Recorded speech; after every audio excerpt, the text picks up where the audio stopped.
Happy New Year, Simon. Happy New Year, Lisa. Well, It's been a while. almost, right? It Yes, has. it's been a while since we've spoken to each other. Um, so what have you been up to in this, having some Well, holiday holiday fun? fun. Yeah. Well, nothing really to write home about, which is funny because so my family has been spread around during the holidays. We had some people in the Boston area, some people in the Boulder, Denver, Colorado area, and then Rob and I in Northern California, as you know. So we did a Zoom call with my family on Christmas Day, which was chaotic and nobody could hear anything. And then we did a call with his family the Saturday afterwards, which was that was good. And I think because everybody they were all in one place. So even though there's people in Pittsburgh and Philadelphia, they were all in the kind of Philadelphia area, and that was a little bit easier. I mean, sometimes you had to like try to get somebody's attention to say like, hey, I Right. got this thing, thank you, we opened presents at the same time. But yeah, it was good. And then just got a few more days before getting back into official work. How about you? Oh, it's good. This was the first time in I think 2 years that everyone was together. So we were able That's to nice. fly my daughter out from Florida, and she was here for basically the week of Christmas. And we had just been in Florida seeing her because she performed at Walt Disney World and as part of their Christmas program. So it was kind of nice. Basically, almost 2 weeks we got to hang out with her, That's and then nice. and then my one of my kids has kittens now, and so he brought the cats, and I survived because I'm allergic typically, but they're super super awesome and very fun, and everyone else really enjoyed them. So we had a good Christmas and very simple though, as far as like we don't go overboard at our house with gifts and things like that. Yeah, we don't So either. It's my family does Secret Santa, so you have one gift that you have to buy, which is nice, makes it oh, kind of that is nice. low stress. And then part of the fun is, we take turns trying to guess, who it was or whatever. Sometimes it's obvious, like with us, people have to ship things to us, and so I can see who Right. who it came from. I know. So, but the funny thing is, mine was I got this. It was a book from an artist who is kind of provocative, is what I'll say. And the address was this is like it's a distant relative. We're not even related to each other, but it's a couple. And I thought it came from the woman. And she was like, I don't know what that is, And I was like, oh, it's your husband. So I didn't expect that because she is literally an artist. So I just assumed that Oh, right. it was from her. Something Yeah. arty. Okay. Yeah. Eh, You doing anything for the new year? Yeah.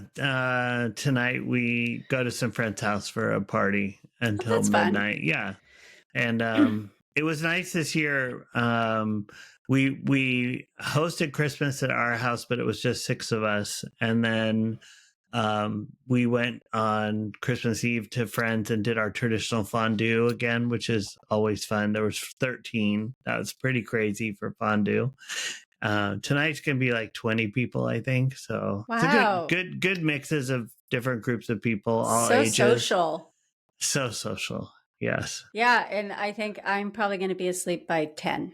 So Oh, that's and I made a charcuterie Christmas tree for charcuterie. a charcuterie tree Yeah. for a party in December, and now tonight I am making a veggie experience spectacular, which is going to look like fireworks veggie tray, and Okay. So I we're going will to take have to, photos. yeah, Yeah. we're going to have to insert that in here in a little bit. We'll figure out how to do that in post. Yeah. Um, so I mean, let's sort of jump into today's topic, I guess. Analytics. Let's do it.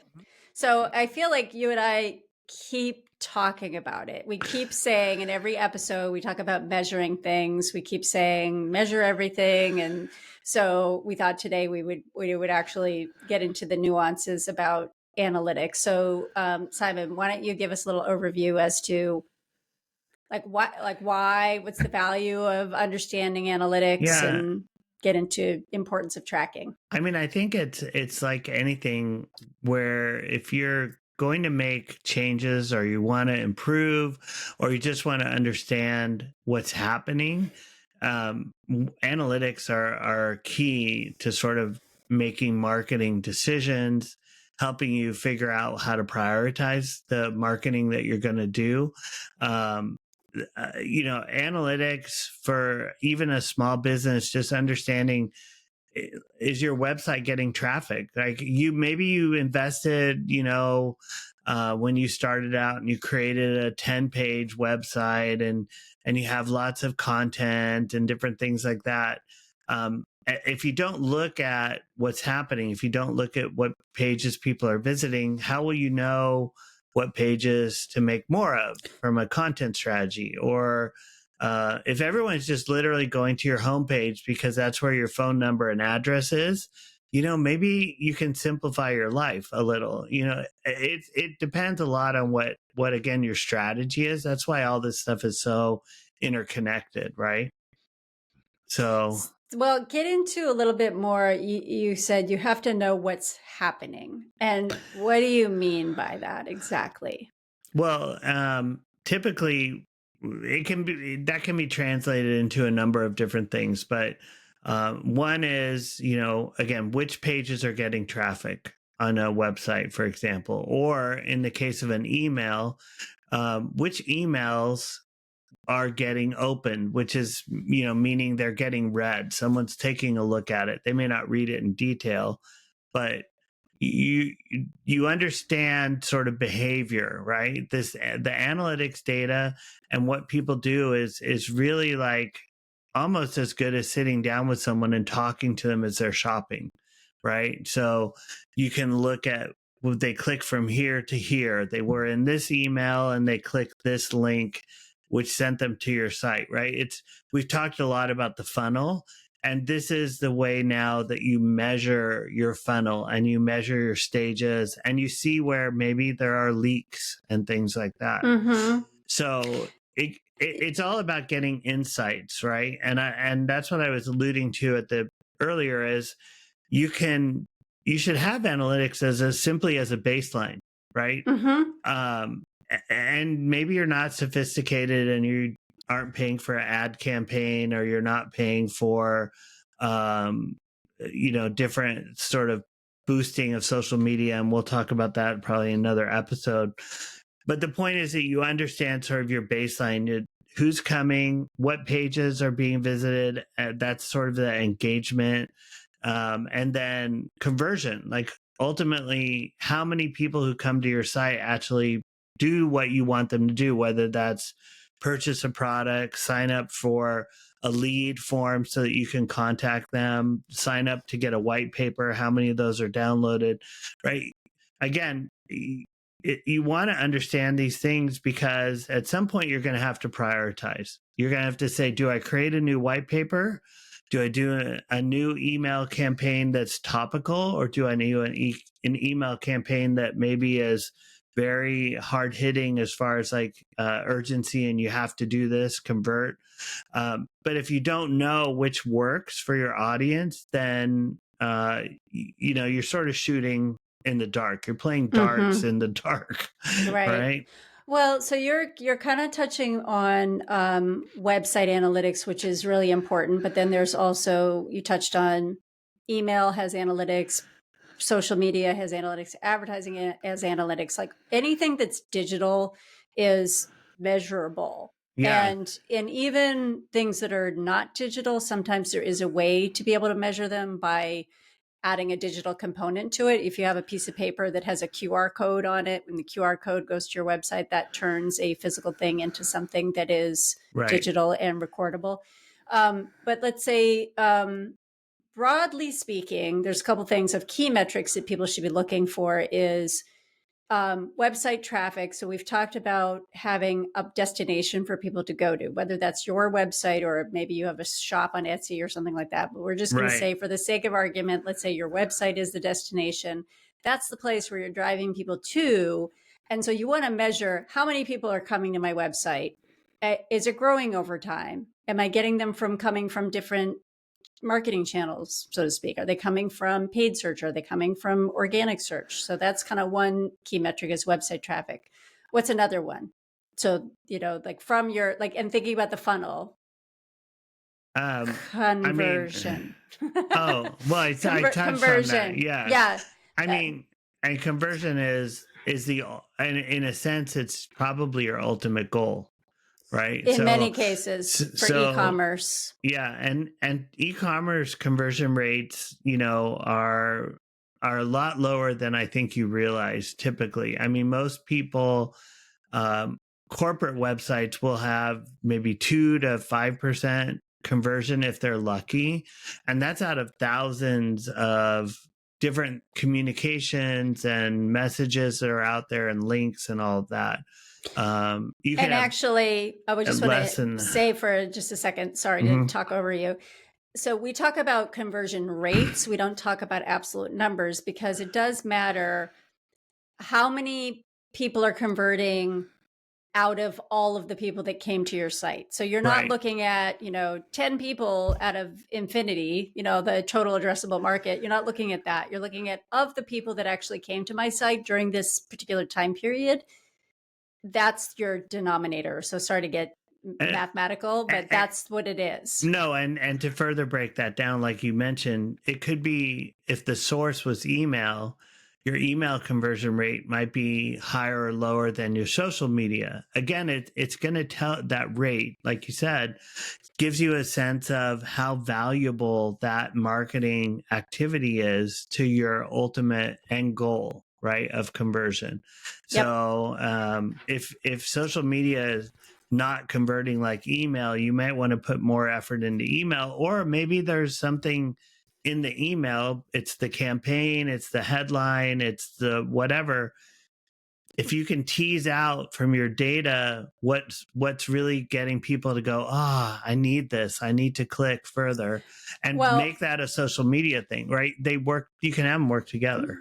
Well, I was just going to say, don't throw it out though. So sometimes we'll see, I'm not getting any conversions from social media. Maybe not, but you know what? That drove people to your website and maybe they didn't convert at that time, but they did something else and they came back later to convert. So you have to look at the whole thing. Yeah, absolutely. Because I don't remember the specific stat, but there's often data reported that says that a ultimate conversion is a multi-session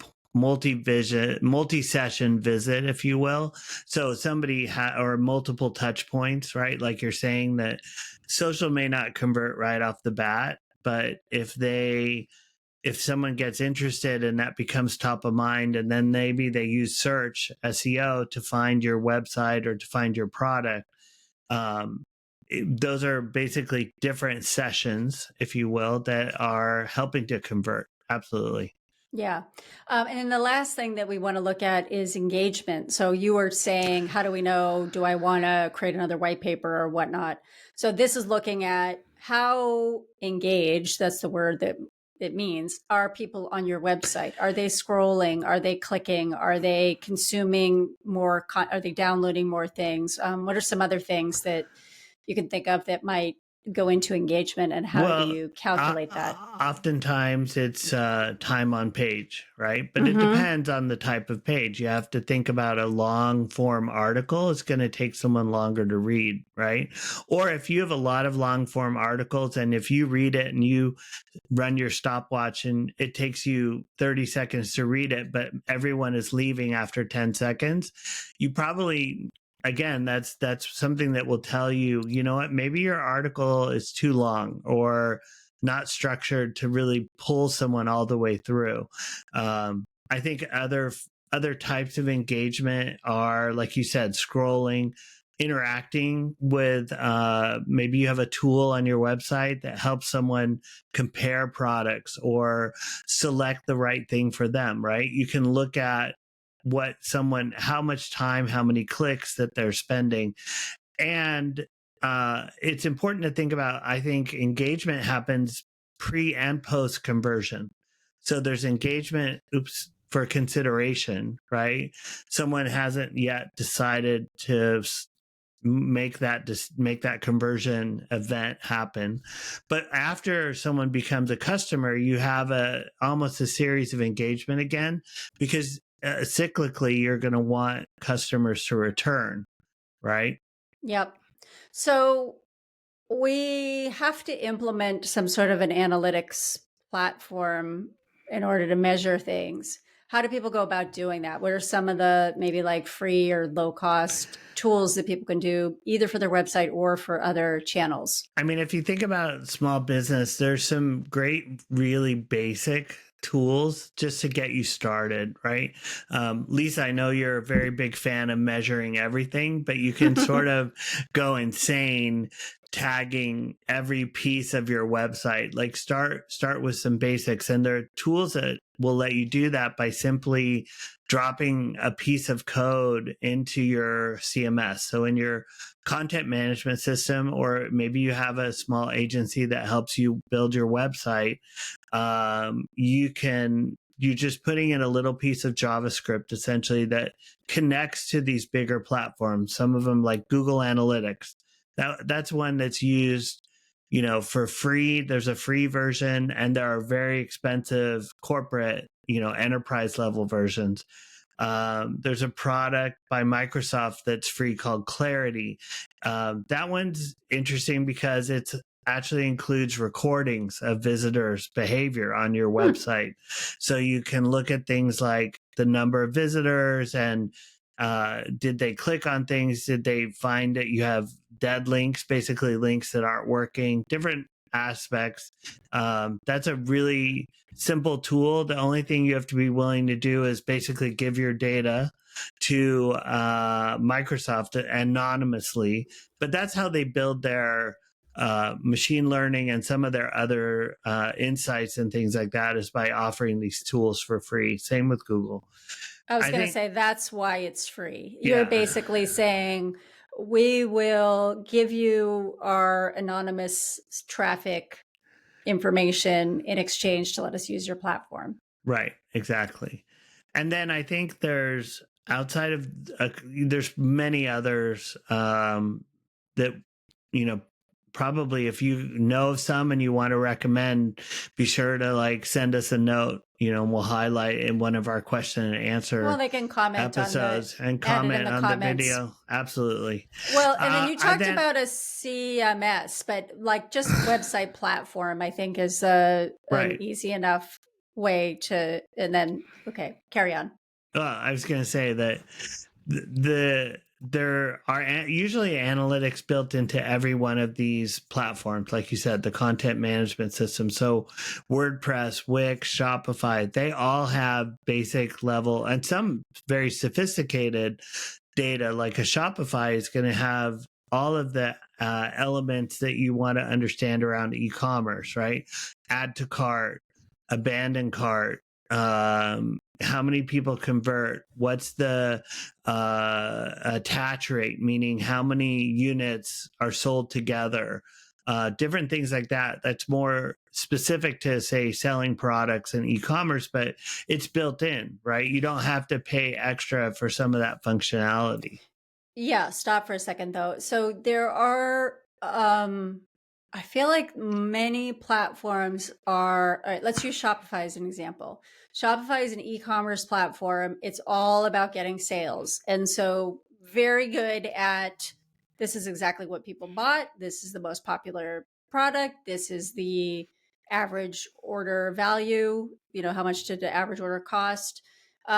Things like that, where that's good to know. You want to know, is my business doing well? Right. But there's the marketing component where that is takes a little bit of curiosity, because it's kind of like, you just have to ask yourself questions. What is the most popular page that somebody's visiting? Again, let's forget about e-commerce. Let's say it's just you've got something else that you're offering. Maybe it's a service. So what is it that people are interested in? Is there certain blog posts that I've created or videos that I've posted that people are interested in? And what is it about that? And it's not necessarily going to tell you why.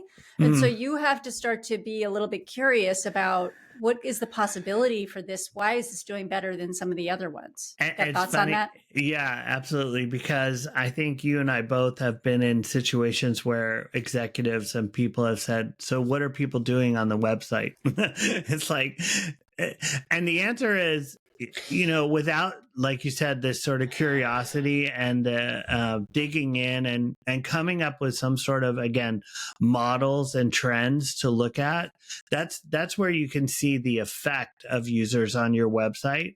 And then, and what you were asking or maybe alluding to is sometimes you need to understand intent.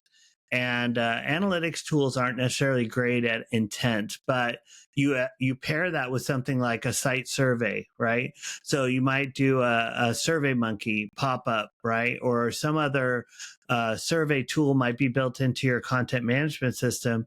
And you can just ask someone a question. Why are you here today? Were you successful? Did you run into any problems? What were you trying to do? Keep it simple. But that will start to tell you a little bit more about the thought that people are going to as they start clicking around. Like heat maps are great. You can see what's popular, what's hot. No pun intended, pun intended. But you can also understand if you see recordings, but you still don't necessarily know, well, why are they frustrated? Yeah. Is it a wording thing? And what you're talking about is quantitative and qualitative research or analytics, because the quantitative is literally the numbers. And then the qualitative is people verbally telling you what they think. I do want to say one other thing where you said executives might say, oh, how's it doing? Well, don't just say we got this many clicks, this many conversions, this many. It's like, so what? And Rob, my partner who used to manage analytics at a company that we worked at, says it's not, you want to tell the forecast, not report the weather. It's like literally saying, oh, it's sunny out now. And it's like, you don't want to do that. You want to be able to give something that is insightful and not reporting the weather. So I kind of liked that analogy. I think that's a great analogy, right? And again, that goes to if you have just the basics and you start to see a trend, then you can make some predictions, like you're saying, a forecast about what will happen next.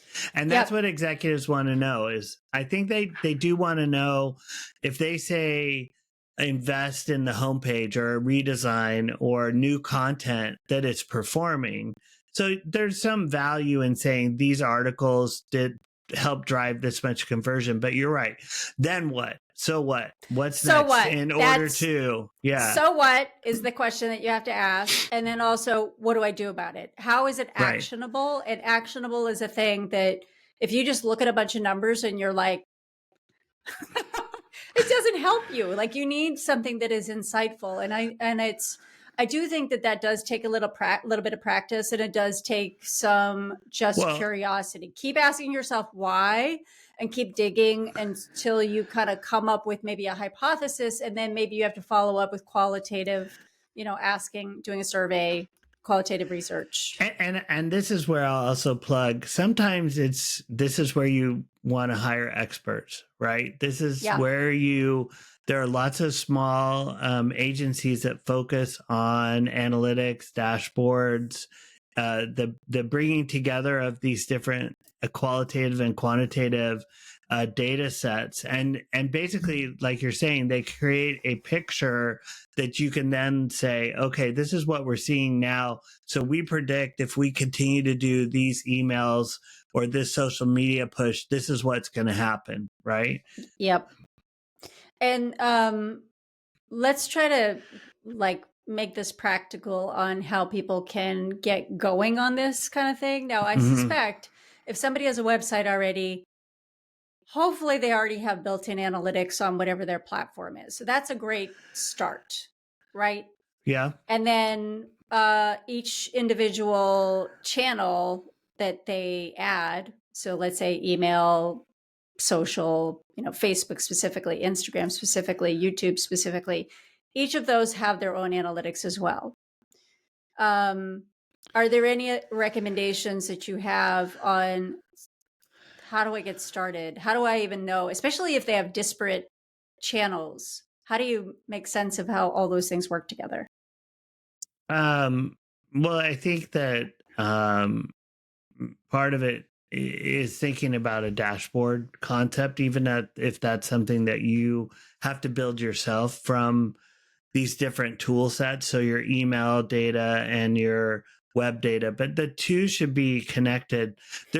Even though the CMSs have a lot of great tracking, they're not probably as good as, say, using Google Analytics to connect platforms. So if you can, learn, there's a lot of great tools, YouTube videos, coursework, things like that you can learn the basics of, say, Google Analytics. The other thing is you talk to other marketers, they're going to know Google Analytics, or they're going to know some platform and be able to give you some tips or tricks or things like that. I think, you have to measure visits, visitors, bounce rates are sort of one of those areas I'm not sure, that a bounce rate is defined as a single page visit. So someone comes, maybe we don't know, from search engine something, and then they leave and they don't do anything else. So clearly they didn't find what they were looking for.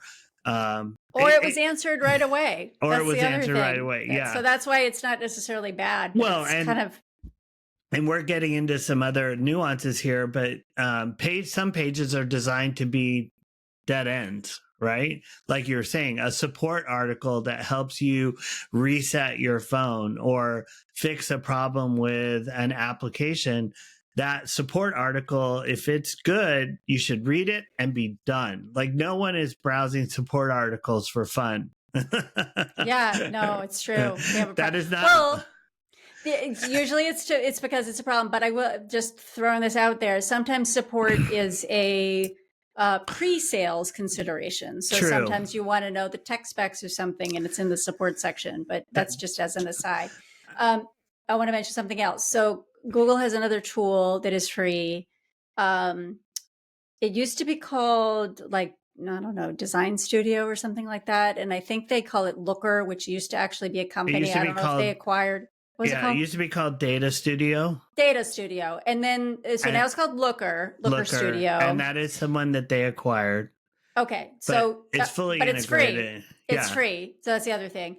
And it does take a little bit of skill. I will say that. You'd probably want somebody to help you, but you can tie together a bunch of different sources and you get one visualization of here's how my website's doing. Here's how my ads are doing. And you can start to look at what's important to you. Will that pull in email data from some of the email platforms? I have not done that. I don't know. So good question. Good question. So anybody knows the answer to it, write it in the comments. We'll have to pursue that. I don't know. I get a lot of questions about email and advertising, to be honest. So that's a topic for another time. Well, and we're not going to get into it today, but something I'll just call out just to, splash a little idea here. Splash. I don't know.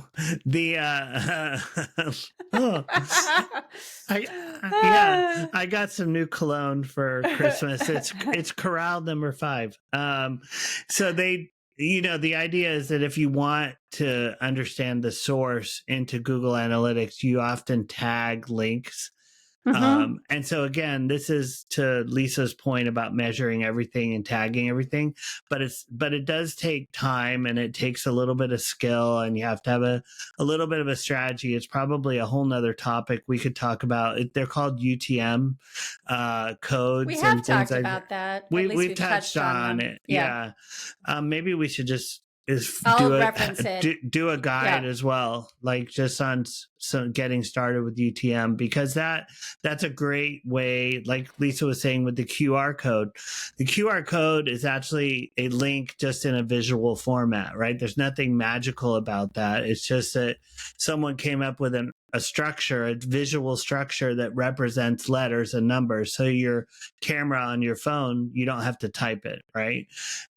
But that string can include UTM codes. So you can know that this postcard got this much specific traffic versus maybe a different mailer piece, or maybe you could, even if you're a restaurant, you could figure out the people who use the in-restaurant QR code versus those that might use a code like somewhere else. I don't know. So Yeah. again, you can sort of go crazy You thinking about can. everything, but start with those basics, like we said, like visits again, things like that. Yeah. So I would say, again, if you have your, Wix website, whatever it is you have, look at that for one. Look at trends. This is the other thing. I hate when I see something that is like, you have 50 visitors, and it's like, oh, today, in the past week, in the past month, like you have to know Oh, what's the time period, and is it like, what are my daily visitors, what are my weekly, like it's good to so see that trend. that makes Yes. the hair on the back of my neck stood up, because how many times have you and I been in a presentation where the source of the data and the scope of the data is not called out, right? Yeah. There's no like, this Right. is from Google and it's these days, or it's Yeah. the last 60 days. And it's like, Very important to reference that if you're reporting to other people. exactly, because Yeah. these things have a life of their own. And, like Lisa just said, is this 5 days of data or 1 day of data? And trends aren't just aggregate of data. You have to look at it over days. So if you're looking at a week, you either need to see multiple weeks. A lot of Agreed. companies will do like a rolling 12 weeks or 13 weeks because they get to see a quarter. Maybe your business is busy enough that you want to look at it Monday through Friday or Sunday through Saturday or whatever is appropriate, right? Yep. So you need to be able to see these things, and visually, I think, is really helpful too. I agree. And especially if you're looking at, let's say you're looking at, you've got daily over 3 months, and you can see, oh, it looks like there's this like pattern. It looks like a wave. And then maybe that's because weekends are higher or weekends are lower. And or this is where you start to see, oh, I dropped an email on Thursday and look at this. And then how many days later did you get conversions? Exactly. It might be that day. It may be a couple days later. You can, and some of these tools will also give you that sort of level of insight. But yeah, trends to me are the go-to, right? I'll give a great example. This is nothing to do with web per se, but I use an app to track all my exercise and running, right? I run about 18 miles a week or so. Show off. Yeah. 2 half marathons. So what it says is fitness over time, or level of effort over time, or matched runs. That is way more valuable than just knowing the time of that run. Yeah, I can guess because I know what my average pace is, but when I see it simply charted out over time, or am I getting slower because I'm getting older, or was I sick or busy? It's so much more valuable to say, oh, I'm doing better. I'm doing a little better. I'm working harder. I'm slowly getting faster, things like that. So, yep. All right. Well, probably time to wrap things up. I mean, the last thing I wanted to say, I just want to sum a couple things up. So you got your own website. Cool. You can look at it. I would also say it does not hurt to get a Google Analytics account or a Microsoft, what's it called? Clarity or both. Yeah. Because they actually integrate with each other, believe it or not. Yeah. So there's no reason not to have both. They're free. And actually, maybe you see if there's differences, and maybe you can maybe you want the recording aspect of Clarity or whatever. So just set them up. And we've talked about using Google Tag Manager to set things up, because then you can shut them off, turn them back on again easier. You can see all That's of your true. tags that are on your website. And again, we can help set that up for you if you need help with that. And then be curious. I would say dive in and just like, you're not going to break anything if you start clicking around and like looking. And I think Google does a good job of letting you also just ask questions in the search bar within Yeah. Google Analytics. You can say like, what was my most popular page in the month? And then it'll come up with some reports for you to look at. So that's And a place to start. that's actually an interesting point. I mean, with the growth of AI and all of this being more consumer accessible, right? Yeah. To be able to ask questions within analytics tools and things, it's pretty amazing. You know that I haven't tried it actually recently. I should. Cobbler's children, right? And but I think that you can probably get some really great ideas about what you should pay more attention to, essentially, right? Yep. So, All right. Well, that's probably a good place to stop. I was going to say start, oh no, stop, and we'll end it with from tangents to tactics. it's mostly marketing. Nice.